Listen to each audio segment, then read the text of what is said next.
Welcome back, folks, to Dylan's World podcast. I sat down with Carrie Bennett today. I really enjoyed the conversation. She's awesome. She's brilliant. She's studied biology, nutrition, bodywork. But now she's really hyper-focused on quantum biology and particularly the use of light, water, and nature. We got into topics relating to sunlight for health, water, easy water, difficult topics that I can't particularly articulate well, but she's a brilliant person. She articulates difficult concepts really well relating to cellular health, emotional health, physical health. And we had a great conversation, in my opinion, and I really enjoyed it. And I will put her information in the show notes for anyone who wants to check out her work. And I hope you enjoy the conversation as much as I did. Enjoy. All right. Carrie Bennett, thank you for being here and doing this. Thanks for having me, Dylan. I'm excited to chat with you. I'm very excited as well. You're very smart, and from what I've listened to on other podcasts and following your Instagram, you're able to articulate this difficult ideas and kind of complex science in a way that's understandable for a lot of the average human. So that was part of why I wanted to chat with you.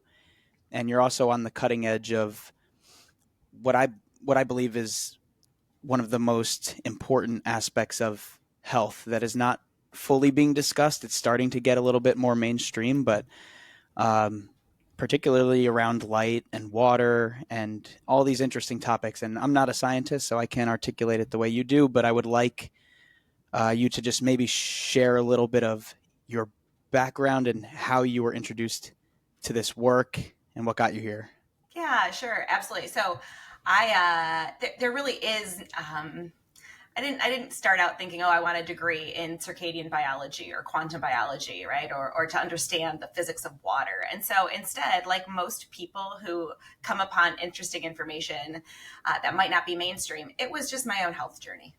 I about 13 years ago, my first child was born, and with it came the typical new mom stuff, but also just way worse symptoms and insomnia and this debilitating fatigue. I couldn't eat, my digestion was just wrecked. And most people were like, oh, well, you're a mom now, so that's how it is. And I was just like, no, that's BS. Like, I don't buy into that. And deep down, I had this fundamental just gnawing inside of me that I was missing a huge portion of the equation in terms of what it means to be healthy. And that, having said that, I had already had an undergraduate degree in human biology. I went to massage therapy school. So I had very much a Eastern viewpoint of energy in the body. I had a master's degree in clinical nutrition, and none of it moved the needle. Enough, I should say. There was some interesting stuff in there, but none of it really moved the needle. And so I was up one night thinking like there's something I'm missing. So I'm on my phone, right? Which, I don't recommend, but I was on my phone one night just thinking like, what am I missing? What am I missing?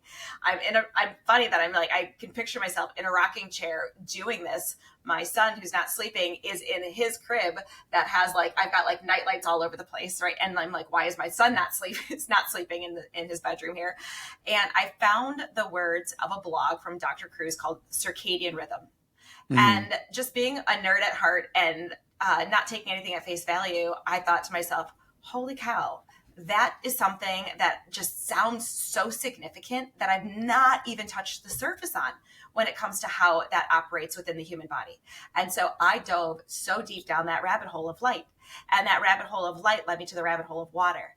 And as soon as I started to apply a couple of key strategies to support things like my light environment and how the water inside my body operates, it changed things so drastically within 3 days. Way more than the years and years that I had been suffering with these other digestive symptoms, this fatigue, this insomnia. And I was sold. I thought, okay, not only does it sound good scientifically when you research this stuff, but actually there's a clinical application to this that I think the vast majority of people are missing.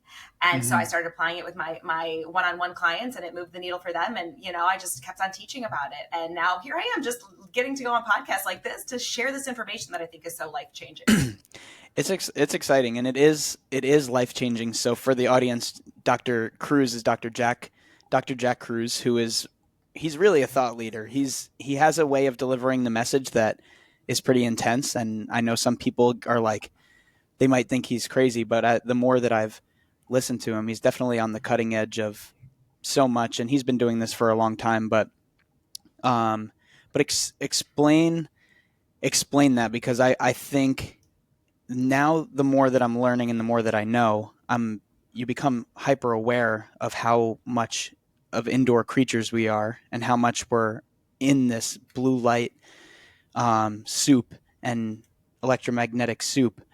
And just give some, like, maybe some background, and I want you to go as far as you want, but some simple things like starting points for you, how you started integrating that, Sure. and what it changed for you, and then maybe explain the science of that as well. Yeah, absolutely. Well, number one, I had to first understand like what circadian rhythm meant. I like your shades, nice. So like circadian rhythm simply means like that our body has timing throughout the day. And so our body is always looking to know what time of day it is. We actually have a clock in our brain that's designed to key in on what time of day it is and communicate that message to every cell in my body to say, okay, now it's your turn, mitochondria in this organ, to rev up your energy production. Okay, now it's darkness. It's your turn to repair and go into repair mode, not more metabolic mode. And so it turns out that we need to know the correct timing in order to make sure all of our organ systems are operational and all of our hormones are secreted at the appropriate times of day. And this is not just humans, right? Every creature who experiences a period of daylight and a period of darkness throughout a 24-hour clock has timing built into their day and their night. It conserves energy too. Think about if plants were to try to keep their leaves out open and their flowers trying to face a sun in darkness, right? When it was dark outside, that takes energy for them to stay in that position and to move like that. So they've learned to wilt their leaves or close their buds during the dark times of the night. And so we're the same. I just never thought anything more about my light environment than, can I see what's around me or can't I? Mm-hmm. And so it turns out even more deeply than that, it's this really intense amount of artificial blue light that we've been getting with more and more screen technology use, with the replacement of incandescent bulbs to LED bulbs, that has really been so dysfunctional in terms of driving more and more circadian disruption. Mm-hmm. And it's because blue light is the wavelength range of light that tells time in the brain. And the way this works is my eyes have these little sensors for blue light in the backs of them. And those sensors connect directly to the clock in my brain called the suprachiasmatic nucleus. And as the sun approaches sunrise, the blue light starts to become of a certain intensity where the sensors in my eyes start to say, oh, it's the start of the day. And then the blue wavelength range of light, which we've all seen right through a prism or a rainbow, that blue portion of light increases in amount and intensity until the sun reaches the high point in the sky at solar noon, and then slowly decreases until there's no blue light after sunset. And we would have been surrounded by campfire, which does not have blue light, a strong enough blue light signal in it. And so that's timing. It's the perfect wavelength range of light to tell time because it varies predictably from sunrise to solar noon to sunset. So picture what happens these days when I would wake up, because I owned a gym and a wellness center at the time. So I would wake up at like 4:30, 4:45, take a look at my phone and see like any messages, what's going on, right? That's a big shock of blue light. I would go to the bathroom, flip on all the lights. I'd go to the kitchen, make my coffee, flip on all the lights. I'd drive to this gym where I'd flip on all these overhead lights. And then I would rarely get outside. When I had a break, let's say between clients, I wouldn't go outside. I would sit inside and I would do what most people would do. I'd be on my phone, right? Or, if I wanted to read a book, I would be inside. And so just throughout the course of the, essentially decades that I had been doing that, I realized my brain had no clue what time of day it was and no clue what time of night it was either. And so the resulting there was my hormones didn't know when to fire. So they were literally flatlined.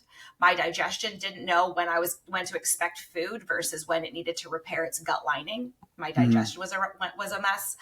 I didn't know it was nighttime. Even though my body was physically exhausted, I was never signaling darkness and nighttime by an absence of blue light. And so I couldn't get to sleep if I tried. And so the strategies that I started to implement were very simple at first. I literally just went outside in the morning. Mm-hmm. I tried to go outside near sunrise, but I wasn't perfect. And it wasn't even just fully stepping out into the sun or into the natural morning light. I just opened like the door and just kind of stuck my head out. I'm like looking at the sky, like, okay, and I would do that for 3 minutes. And then, a little later on in the morning, I'd say, let me go outside again. And I would do these periodic check-ins with morning light. And then I got a pair of blue blockers and I started blocking the artificial light at night, the orange tone, pair of blue blockers. And I started to wear those after sunset or when it felt like it was dark outside in my environment. And within 3 days of just changing those behaviors, I started to have energy during the day and I could sleep at night. I was signaling the start of the day because with that start of the day and that increasing blue, my brain goes, make that healthy cortisol surge, right? Let's get the digestive organs ready. Let's get the thyroid ready and the reproductive organs ready for the day. And then at night, with the absence of blue light, because those orange glasses block the blue light from entering my eyes, my brain could finally sense darkness and I could make a ton of melatonin and finally get myself to sleep and start repairing my body when I was asleep. And that was it. That was the start of it. And honestly, I'm not alone. I've now been blessed to work with hundreds of people, if not thousands, who have made just those changes as well and have had very similar profound shifts in their health, in their sleep, in their energy levels, you name it.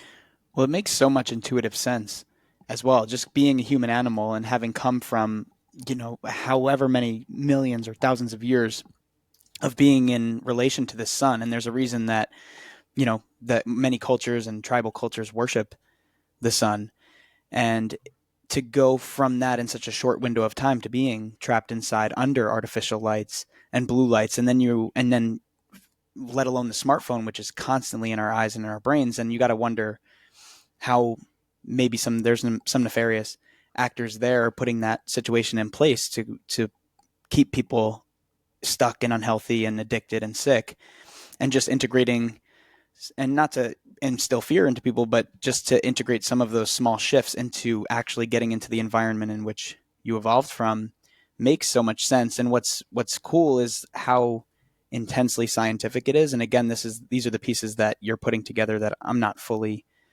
keen on. But again, I see so many people that seem to be doing all the things, and it sounds like this is what you had dealt with. So you were doing the things, you were taking the supplements, you were eating well or exercising, all this stuff, but you were you had insomnia and you weren't sleeping well. And if you can actually share some of that too, because I'm curious what your habits look like now, what is correct about the movement and the proper diet and supplements, but also that missing link of the light, and maybe how those come into play, and even share some of what you were dealing with prior to integrating this healthy relationship to light and circadian biology. Yeah, sure. So, I guess I didn't add this in terms of like my story as well, but I became a certified personal trainer. I had so many fitness certifications. And so I was very deep in the fitness world as well. And my assumption was that exercise was how I burned calories, how I built muscle, how I, maintained body weight. And that was one factor. And then what I ate was the other. And I didn't realize that light played a fundamental role in this. I mean, there's even interesting information that shows, and again, we're living in this world. So I want people to picture an average like office environment and then an average nighttime home environment. We're living in like dim light during the day all the time, because if I were to step outside, it would be 5 times or more brighter outside, even on a cloudy day, than it is in my internal office. And then at night, people aren't experiencing darkness. We just kind of have this dim light at night all the time, if not bright light at night all the time. And that right there, there's research to indicate just the brightness of the light alone, having it too dim during the day and too bright at night, will start to trigger a pre-diabetic phenotype or blood sugar dysregulation. And so I never thought about light affecting my metabolism in any capacity. We now also know that one of the main reasons, or one of the main reasons why shift work can be very unhealthy for people long term, is that artificial blue light at night will literally keep their blood sugar elevated, even if they're not eating at all. And Mm. so it turns out that that blue wavelength of light, it just triggers this stress response in the body, and that stress response elevates blood glucose. And so I never took that into consideration. And I always used to feel, before I started focusing on light, I was fit. I was a college athlete. I was a personal trainer, but I still felt puffy. I felt like, my body just doesn't feel its best. And now through really rebalancing what I'm doing, like I take very little supplements compared to I would take 3 pill boxes a day when I was trying to improve my health. So I take very few supplements. I focus almost entirely on light, going outside, earthing, maximizing this water inside my body. And now my body is leaner. I am still as strong. I still have the same VO2 max. My blood sugar is balanced. I eat clean, but I don't have to be anywhere near the same, I have to be in this really rigid nutrition regimen in order to maintain my physique. It has nothing to do with that anymore because I actually have optimized my light environment. And it makes all the difference in the world. And then you're getting more life force energy too, because you're just Much taking more. from the earth and just this deeper intelligence that. Let's play on that because that's a great point, because my assumption there too was, in order for my body to have energy, I have to eat food. That's the only way I can get energy. And so as I was diving down these rabbit holes of light and water, I realized that food, yes, we do get some of our energy from food, and that would be in the form of electrons or charge from our food. That goes to the mitochondria, and those mitochondria make water and ATP with it. But believe it or not, we actually can get energy in the form of that charge from the surface of the earth, right? Touching the surface of the earth is negative charge that will pull into our bodies. We'll talk about maybe the water in our bodies. Maintaining the water in our bodies is another way that we can actually get energy. Melanin on the surface of our skin, when light strikes melanin, we actually, again, create more negative charge inside of our tissues. So my assumption was my energy was calories. And when I flipped the script and realized that my energy currency in the body was this negative charge, and if I can maximize the ways that I can get that from, yes, I can get it from food, but all of these other categories as well, from sunlight to earthing to healthy movement, to the water that I drink, it made all the difference in the world. Again, I was less a slave to what's the perfect diet to, am I gathering more charge than I'm leaking out? And that holding that charge allowed my body to have adequate energy, healthy body weight, good repair mechanisms, you name it. And so does a lot of this stem from Gerald Pollack and, Jack Kruse? And I'm sure there's so many teachers that I'm not aware of. Sure. But I was trying to familiarize myself a little bit with them as well, particularly Gerald Pollack, who I'm very new to. Yeah. But I'm curious because so he was the person that coined the easy water correct terminology. So can you explain some of what that means and then how you play on that and maximize it? Absolutely. I am such a huge fan. I told Jerry this many times. I'm like, you're my celebrity, right? You've literally changed my life. So what Jerry found, and he's the one who really, what I love about Jerry is, yes, he coined the term easy water, which we'll talk about what that is, but he also made it accessible to people to understand what that is, and he's so fun when you speak at his conferences or things like that. He's always like, don't try to sound sciencey and snooty. It's bring it down, make this accessible to people, because I think that's how we continue to make this a movement that people recognize and start to apply it. And so Jerry was building on the work of Gilbert Ling, building on the work of a couple of physicists who are really diving deep into water. And what he found was that water inside of our cells is not neutral.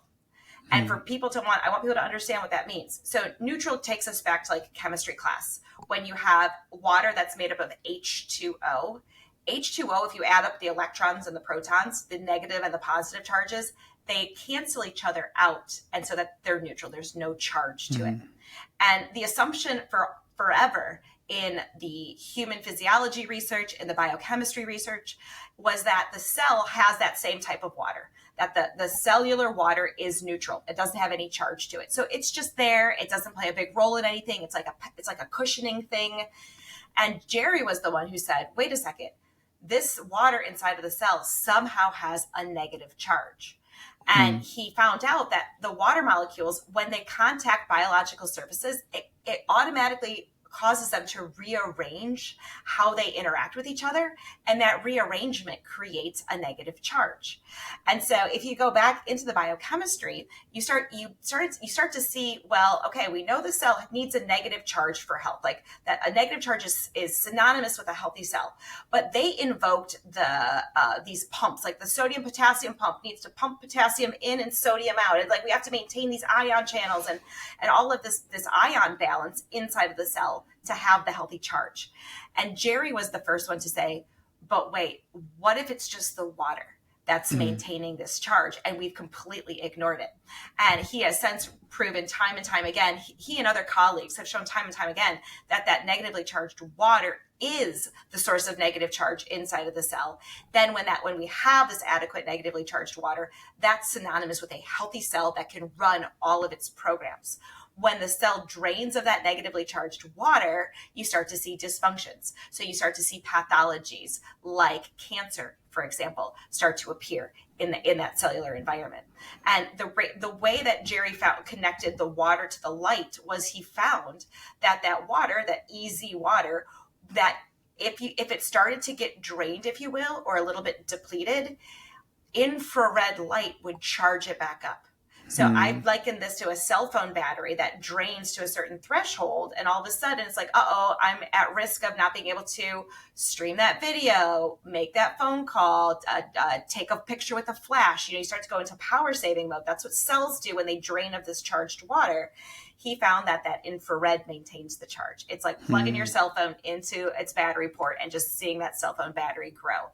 And so we have this inside of our bodies. And again, where does infrared light come from? Well, the sun is at least 40 to 50% infrared light at all times, whether it's sunny, snowy, rainy, foggy, cloudy. And what are we doing indoors these days? Well, the average American is at least spending over 95% of our time indoors. And indoors are now deficient in infrared. Incandescent bulbs are no longer a thing. They contained infrared. Modern window glass, in order to maintain the energy efficiency of the building, is blocking a big portion of the infrared spectrum of light coming from the sun. And so now we are no longer in continuous contact with that infrared like we would have been if we were living the way that humans were designed to live. It's so funny. I did see you post that we're just a liquid battery charged by the sun. Forgive me if I butchered that a little bit, but it's funny because I work in restaurant management in Arizona, and I joke, but I'm like, I'm going to go outside and charge myself, and they think I'm insane, but I feel it, I'm like, I know. I mean, if you're interested in any of these ideas, and if you take 10 minutes out of your day to listen to it and to listen to someone like yourself, you realize how much we don't comprehend or understand. And then you don't seem as crazy. But again, I'm not here to manage other people's psyches, but it's really fascinating stuff. So are you seeing, at least from your experience, people who are just depleted? Is that causing a lot of mitochondrial dysfunction, this environment that we're existing in, because of the issues with light, with water? And then what can you kind of like explain what happens when you're having a lot of cellular dysfunction? Sure. Go ahead. So step one is that, yes, absolutely, the mitochondria are truly being negatively impacted by our indoor living. And here's why. Again, this goes back to when I was an undergrad, and in grad school for that matter, when I studied mitochondria, I always learned that the only important thing about mitochondria was that they make ATP, and that ATP was this energy currency of the cell. Well, Jerry flipped that on its head, because he showed that, wait, but the water actually acts as this energy currency of the cell. So I looked back and I'm like, well, mitochondria make water too. Could it be that the mitochondrial water production is equally, if not more important to the ATP production? Now they're coupled, right? So they make them together, which is cool. The ATP does play a role, but just not in the energy the way we thought. And so when you actually then look at studies about how mitochondria are influenced by different wavelengths of light, the blue wavelength range of light that runs from 420 nanometers to about 480 nanometers inhibits water production in the mitochondria. The red range of light to the infrared, near infrared range of light supports water production in the mitochondria. So again, if we are these cells that are supposed to be filled with this beautiful negatively charged water, and mitochondria are a source of replenishment for that water, and all of a sudden we're inhibiting them because we're in this blue dominant light, that absolutely leads to a drained water battery. It also leads to mitochondria becoming what are called dysfunctional. If mitochondria, if that water production in mitochondria is inhibited, that's the final step of where electrons flow through the mitochondrial electron transport chain. And if that's backlogged because it's inhibited, then you essentially get this backlog of the electron transport chain happening from where they're input. And so electrons are not just going to stay there, they're going to leak. And as they leak, they start to damage things. They'll damage the mitochondrial membranes.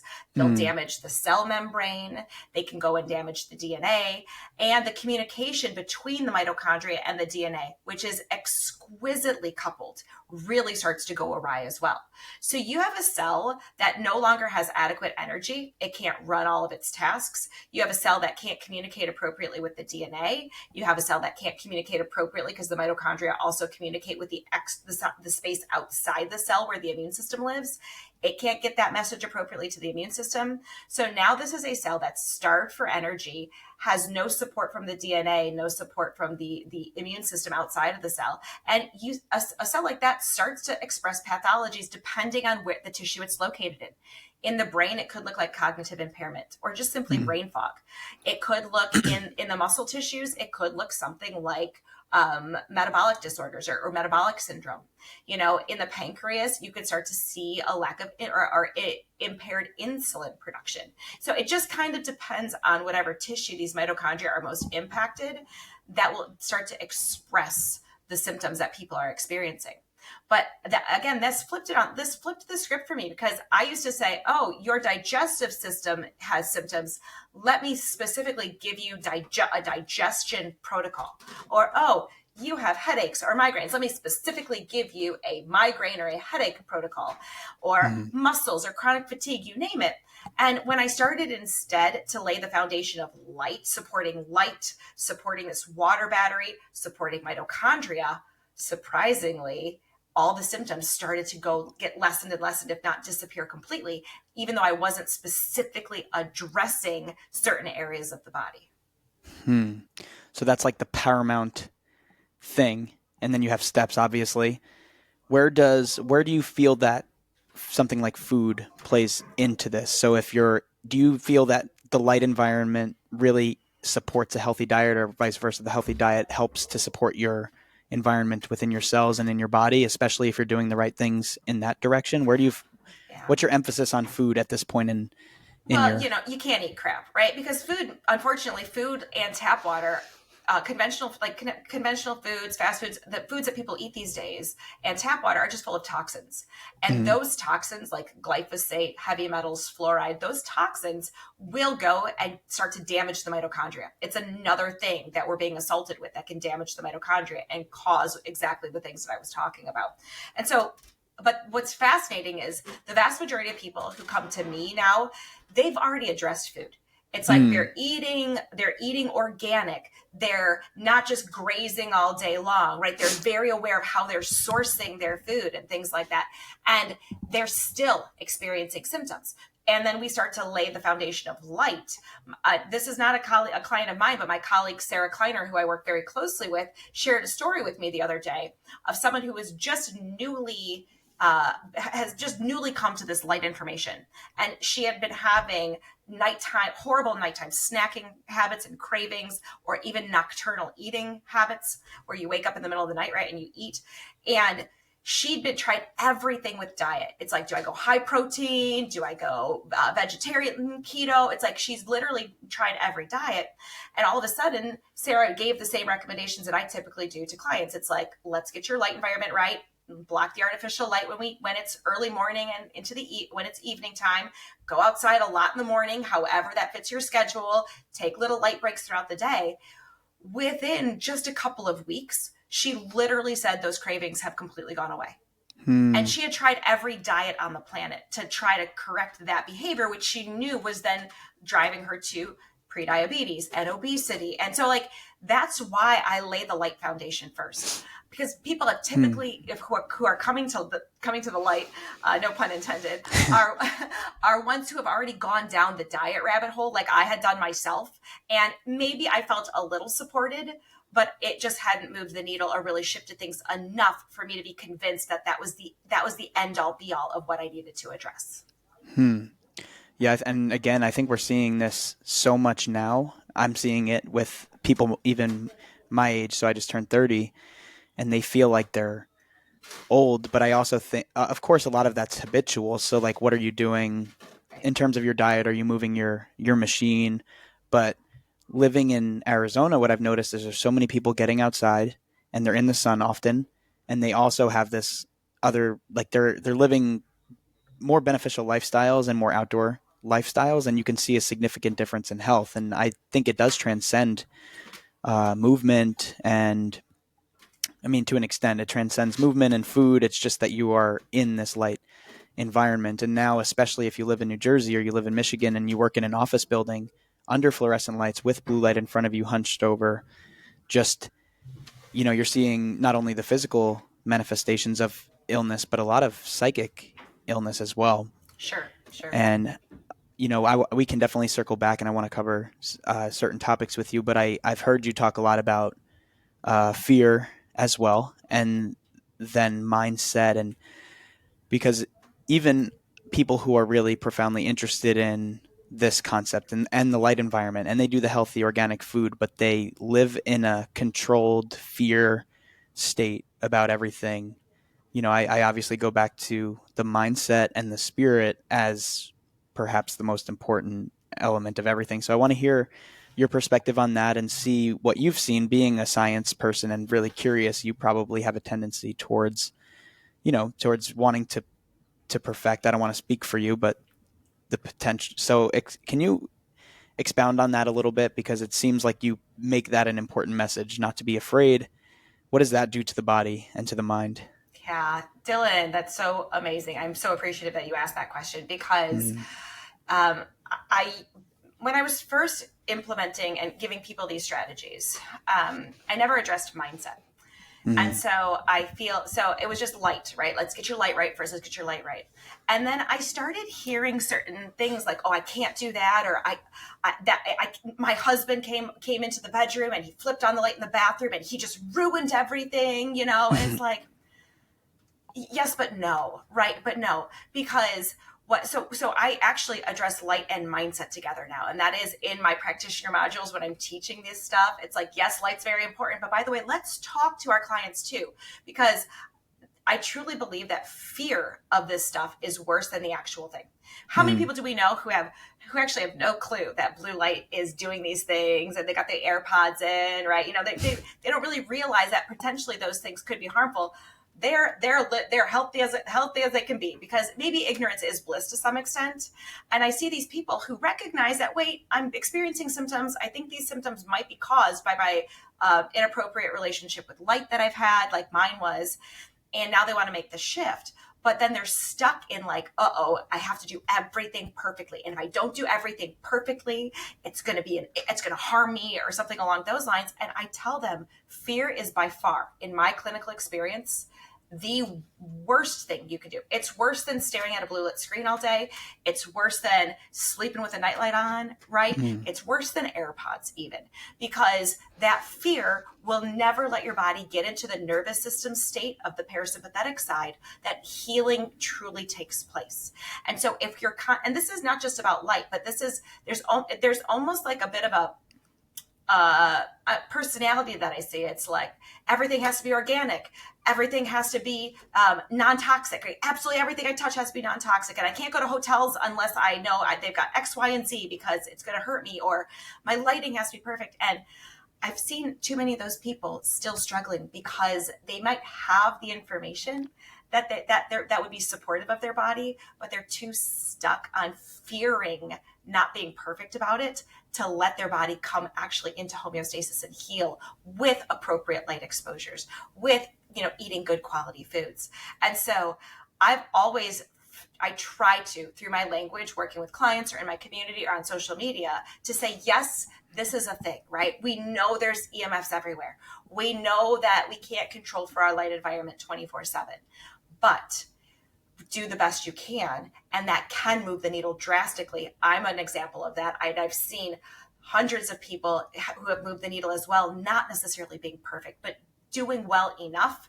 And again, those people who are trying to do it perfectly not move the needle because of fear. And so I don't think we could live in a state of fear. And I don't try to motivate people through fear. I try to motivate people through a little bit of information and education, and then be very aware with the steps that they might need to implement in order to start to make progress with something like light.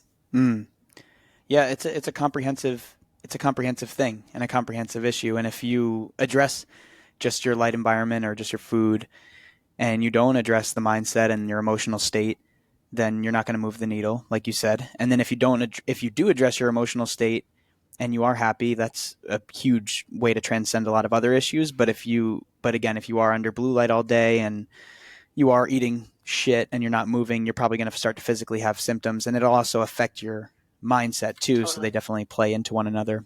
Totally. But I do think that I think that there is a lot of people that are interested in health. They're being inundated with the fact that everything is toxic, and that's the way that they feel, and then that creates its own form of sickness as well. Totally. So being aware of that, but I think the message that's missing, and this took me a while to learn too, because when you start to learn that so much in your environment is not healthy for you, you get like kind of frustrated and you want to perfect it. But I've had to realize over time that we're also resilient beings, and we've been here for a long time. And if we think that we need the perfect light environment and the perfect food and the perfect everything, then we're kind of like disempowering ourselves as well. Yeah, I've told my clients to also, I have a phrase it's your attitude over your latitude. Because I think when you start to learn this, like I live in Michigan, and there's times of the year where I don't want to spend hours and hours and hours outside because it's 10 degrees outside. But I take advantage of it. I take advantage of the darkness instead. And I take advantage of, I get access to a sauna. So I take advantage of the sauna. I do go outside and I do walk in the cold. I love the feeling of a Sunday morning or a Saturday morning, if I don't have anything that's imminent, where I can just go outside and it's silent. You know that after that snowfall, right? Just silent. And it's like, wow, there's so much peace in this right now. And so I tell, that's it again. It's like, well, I can't do the circadian lifestyle because I don't live someplace warm. It's like, it's not that, right? It's doing the best you can in the environment you're given. As you alluded to, humans have lived in all sorts of environments for millennia. And so we just have to make sure we take advantage of what our environment has to offer, and we can really, really, truly thrive.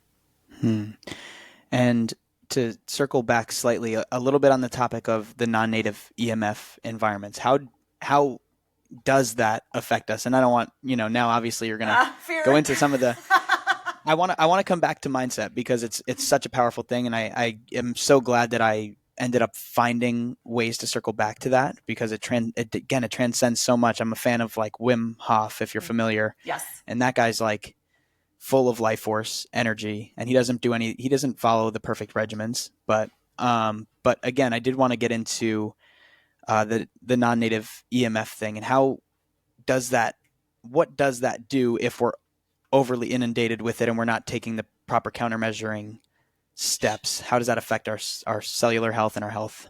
Yeah. So the non-native EMFs do, I'll highlight two things here. Number one, the non-native EMFs are a very foreign frequency. For example, the wireless radiation coming from a cell phone or a cell tower or a Wi-Fi router or any Bluetooth device. That energy, that wireless radiation is just a chaotic signal to my cells. And it causes a couple of things at the cellular level. Number one, it prevents easy water from forming to its maximum. And so it will form, but it makes it harder to maintain exclusion zone water, which is our cellular charge. And not only that, it starts to impair the mitochondria. It is one of those things that really starts to create mitochondrial dysfunction, specifically through the fact that when cells are exposed to EMFs, calcium starts to flood into the cell. And the cell only likes to have so much calcium in it. It's called a second messenger. It's like a little pulse of calcium into the cell kickstarts a pathway. Another little pulse of calcium kickstarts a pathway. The cells weren't designed to have just a continuous influx of calcium. And that's what can happen when we're surrounded by high amounts of non-native EMFs. This influx of calcium causes the mitochondria to actually start to sequester that calcium, and they can't do their task as efficiently of making water and ATP. And so again, that's where you start to drain that cellular charge, and you start to get cells that are just really full of reactive oxygen species, really lots of inflammation, poor communication to the DNA, poor communication to the areas surrounding the cell, just exactly what I talked about before. It's just another one of those stimuli these days that causes that type of mitochondrial dysfunction. And unfortunately, it's one of the ones that most of us are unaware of in terms of its impact like that. A lot of people would say, oh yeah, lead, I don't want to drink lead because I know lead will harm my body. But a lot of us don't realize that maybe that Apple Watch in that close proximity of radiation to my body all the time might also be posing a threat to my mitochondria.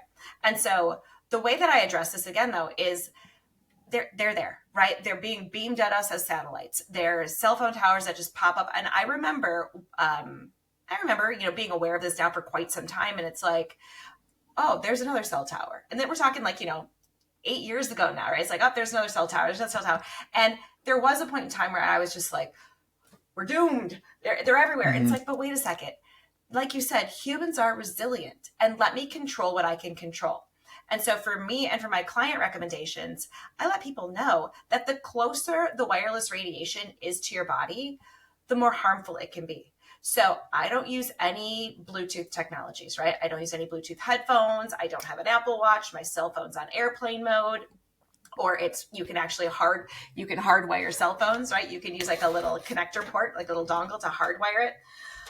And so my workstation is hardwired. And so I made that change, a long time ago now. I don't even know how many years ago. I made that change to a completely wired workstation, not wearing wireless technology. And if I take what's called an EMF meter and I assess my space around me, it's like, oh, this is pretty low in non-native EMFs. There's very little here. Whereas if I were to walk up to my Wi-Fi router in my house and turn that on and have that meter, it would be blasting. So now I'm aware. It's like, I don't want to position my desk right next to my wireless router if I can. I don't want to position my bed right next to a smart meter, right? There's ways that we can mitigate big exposures and continuous exposures by simply distancing ourselves from them or changing the duration that we're there. So what would be an example of this would be, let's say I'm in doctor's offices that, just full of them, or, just in a school environment where I have to give a talk, or a factory or something where I've given lectures, to the wellness departments. I know that area that's just chock full of wireless radiation in there. I can almost see like a Wi-Fi router. Sometimes they're positioned on the ceiling. They're all over the place, right? And I know. And so I think to myself, okay, well, I have the choice to be here for a certain amount of time. And then I can go outside and reconnect, have that exposure. That might not be the best for me, but then I can go outside afterwards. I can reconnect with the earth and ground, which is very supportive. I can get sunlight on my skin to recharge that exclusion zone water. I can do some gentle breathing exercises to make sure my mitochondria realize that there's no stressor in my environment anymore. And so we mitigate it. You do the best you can. Again, it's not about being perfect. It's just about having consistent strategies that we apply, and it moves the needle. I've seen it enough to say that it doesn't have to be perfect for it to be supportive. Yeah. And you obviously, a lot and you're good at articulating it. What's cool is that, again, while the science is complex and what's going on in the body is magical and complex, a lot of the solutions are not rocket science. It's not, you don't have to be a neurosurgeon to figure it out. Obviously, it helps that these people can understand and articulate how powerful this is for this crazy magical machine that we possess, like what's actually happening. But again, it comes back to, and I think you posted this recently because I saved it, but it's comes back to some simple things for the masses. And I'd like for you to maybe share some of those practices, which you pretty much have, but sunlight, breath, connecting with the earth, what we knew intuitively for thousands of years, specifically some native cultures Yes. that were just connected to the deeper spirit. So I wanted to talk about emotions a little bit and the role that they play in your life and in other human lives and health, because it seems like you could feel it if you really get into this deep state of gratitude, or if you're really in love with your child or a partner, and like if you really sink into that feeling, you're like buzzing with energy. And so what's the role from your vantage point of emotional health, and how do you practice that in your life? Yeah, sure. My understanding of emotions really changed when I realized that water, that exclusion zone water inside of our bodies is actually structured in a way to create what's called a liquid crystalline state. And Hmm. liquid crystals are antenna. They're antenna for all sorts of information. And this is not just me, trying to wax poetic on this. This is the fact that physicists have utilized liquid crystal technologies for things like data storage, transmission, even for optical purposes. And so my body is full of this liquid crystalline water. So I must therefore be an antenna that is not only like receiving, but also then transmitting.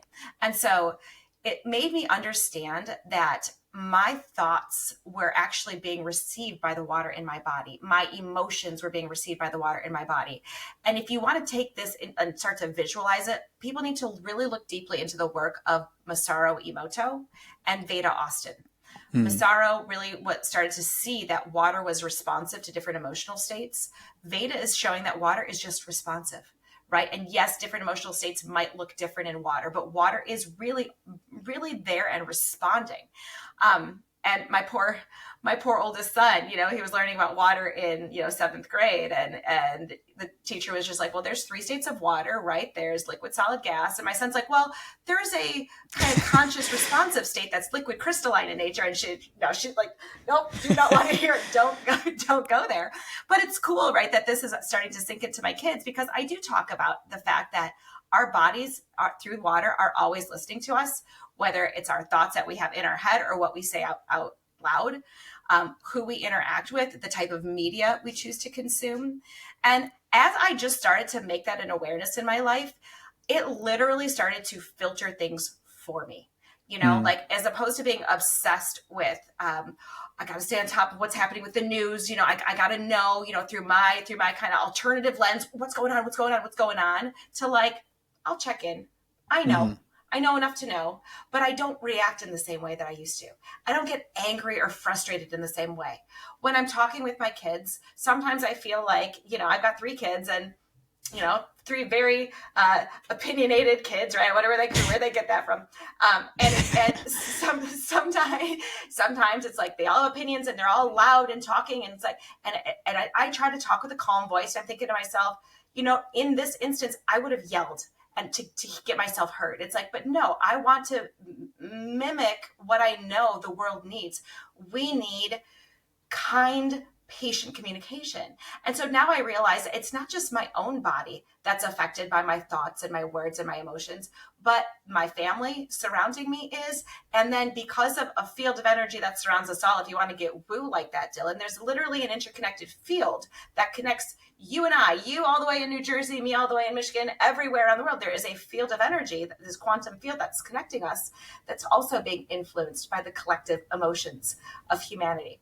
And so it makes me just that much more aware of how I want to live, how I want to respond. It's not always perfect, but as you alluded to earlier, that feeling of gratitude for me, to people are like, well, how do I get into this state? Gratitude's the entry point. Number one, understand your body is a water antenna. Number two, be grateful. I wake up in the morning. Thank you. I'm so happy that I get to have this day, even if it's a day that I'm not always looking forward to. I go outside at sunrise. I appreciate the trees in my backyard. I appreciate the sky. I appreciate the birds that fly, in sync with each other. Like, you just little appreciations, thanking the person who holds the door for me. It just, these things add up to a state where I feel like I'm just at calm and at peace with myself. And I'm a non-judgmental observer of the world around me in a way that I never was before. And it really was the lens of understanding that water in my body was an antenna that allowed these shifts in awarenesses to take place.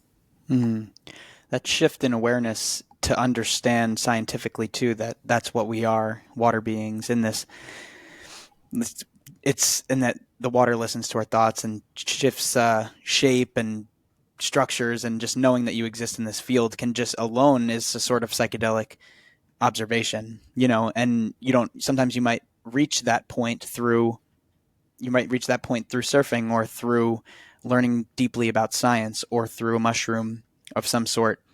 But doesn't matter exactly how you reach it. But I think that those states of being, understanding that had been a monumental shift for me as well. I'd always been like alert to it because I was interested more deeply in philosophical and spiritual topics than just like scientific topics. So I kind of understood it, but until it like hit your body and like it and you feel it, it's a little bit of a different shift. But sometimes that takes a while.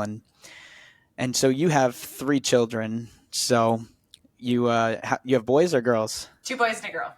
2 boys and a girl. So you got a handful of young kids, and you seem very curious and inspired by ideas, and I think that lends itself to a healthy state where you're charging yourself up as well. Do you feel like that? Do you feel like because you said after your first child, after beginning motherhood, is when you started really noticing the insomnia issues, if I'm not mistaken. Mm-hmm. Mm-hmm. And then people were saying that that's just because you're a parent, and so you were able to were you able to like balance having this difficulty of having children with this health stuff, and do you still struggle, or is there what's that like?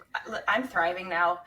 I don't have any of those issues. I haven't in a very, very long time now. I feel like my body just feels more youthful, even if maybe I'm looking older than I did 10 years ago. My body feels more youthful every day. And with a family and with kids, this is why I really like to give the message of it's consistency over perfection. Because if that wasn't me, if that wasn't my life, I would probably take more time in the morning to do a longer meditation or to do some different breath work that's kind of where it's been a gift for me to say, but wait, I can still do a 10-minute meditation and get a pretty darn good, connection. Or I can go outside for these little 3-minute bursts, and it can make a big difference in my life. And so I'm blessed to have a family to be able to then experiment with these different, both science and these things that I incorporate in my life that are both science and spiritual, that allow me to just kind of convey to a very busy public, the busy masses, that again, it doesn't have to be perfect. Just do little consistent things. And then with the kids and the family, people are like, well, do you make them do this? Do you make them do that? I don't make anyone do anything. And I find that the best way that I could possibly show my appreciation for the things that I've learned and have implemented is just to mimic it. And so I was the lone wolf for a good, how old is my 13-year-old? So I would say for a good 8 to 10 years, I was the lone wolf with the blue blockers at night. And then slowly but surely, my son was staying up later, and he fell in love with sports, and he wanted to watch some sporting events on TV with my husband. And he reached for blue blockers one time, and he's like, oh, it's really much easier to look at the TV at night with these on. Okay, great. Well, my husband started to reach for them as well. And they just naturally got into this groove of they put them on when nighttime approaches as well. And I don't have to say anything. I don't have to say it. They ask for it. They feel better with it. They go to sleep better. They sleep longer. More deeply. And so same thing with light. It's like I go outside in the morning, and, I would say 70% of the time, my husband joins me, and we get this beautiful, standing outside, sky gazing east, just in our own little moments of appreciation. But again, I'm not like, hey, come on outside, buddy, you're slacking. It's like, if we can just live in this world the way we want others to show up, it works beautifully, both just kind of with the collective whole, but also in our little own families as well. And that when I tried to start to maybe push the needle, it's like, you really should, that was a huge barrier. And so I'm so grateful for my family and for having this experience of implementing this stuff with a busy household. And, just being the person that I want them to try to imitate in terms of their light exposures. And it's happening, right? They're starting to implement these things without contention, without, me just being that nag, like put your blue blockers on, so it feels good. Do you have certain teachers you lean on, like maybe philosophically, spiritually, or some sort of practice, religious practice, possibly as well? I also wanted you to share. I know we mentioned Jerry Pollack and Jack Cruz. Are there certain people you're always kind of like looking towards their work, and then again in both contexts, in the scientific and let's say the psychospiritual? Yeah, sure. So in the scientific, Jerry has been just an amazing mentor. And then along the lines of water, May Wan Ho, who is no longer on this realm, but May Wan Ho has amazing work out there, as do two other researchers who have passed. Emilio Del Giudice is one of them. Juliana Preparata is another. A water researcher who bridges the gap between science and biofield and spirituality is Konstantin Karatkov. So he's got some really fascinating stuff. And then light, besides like you talked about with Dr. Cruz, light, I really actually have gotten so much amazing information from Alexander Wunsch, who has done a really nice job with many presentations, just teaching about light and its impacts. And so loved his work, a big fan. And then on the spiritual side, I was raised a Catholic, right? And I still am a Catholic, but I call myself, I'm a unique Catholic, if you will, right?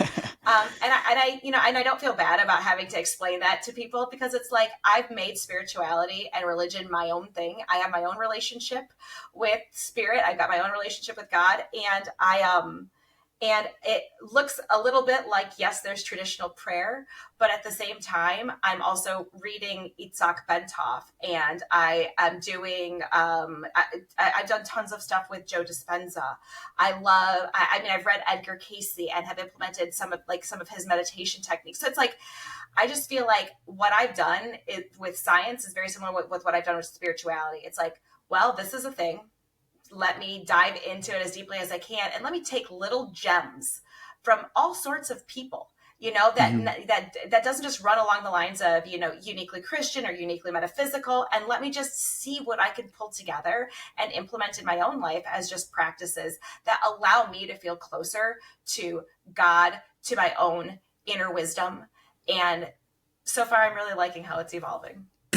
I think that's wise, to pull from different contexts and find what resonates. I mean, I have a Bruce Lee shirt on with the yin yang, but Bruce Lee's whole thing was adapt what is useful, discard what is useless, and add what is uniquely your own. And he was one of the original people in the mindset of the anti-style. So using no way as way. So let me pull from what I can and add it to my martial art. What makes sense, what resonates.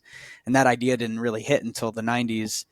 He had the original idea. Again, the 90s, they bring that together in martial arts, but it applies to everything in life. Again, using no way as a way. And I did not understand that quote until several years after I had read it, but just finding what resonates with us. And you said, are you consider yourself, I guess, a quantum health educator per your website of some sort? Yeah. I had to give myself a title of some sort. So there you go. And I know Alec Zek kind of asked you about this, and I just, before, because we're approaching like a timeline here, but I want to have you elaborate a bit on like your perspective around quantum health and that word generally, because I wouldn't be able to explain it. So yeah, sure. So quantum is it's kind of more of a buzzword these days. And it's actually a very triggering word for people, both because it's triggering because for some people, it seems like you said too out of touch. Like I can't possibly understand quantum because we associate it with like some academia of some sort. And then for other people who might be in the quantum world and academia, hate it when non-academics use the word quantum. So anyways, what simply is meant by quantum is that I viewed the body for too long through the scale of biochemistry. So the fact that there's these organ systems that are made up of different cells and there's chemicals interacting with each other to basically help to support what's happening in my body. But the chemistry is not the smallest scale there is. Those chemicals are made up of atoms, and those atoms are made up of charged molecules like electrons and protons and waves of energy.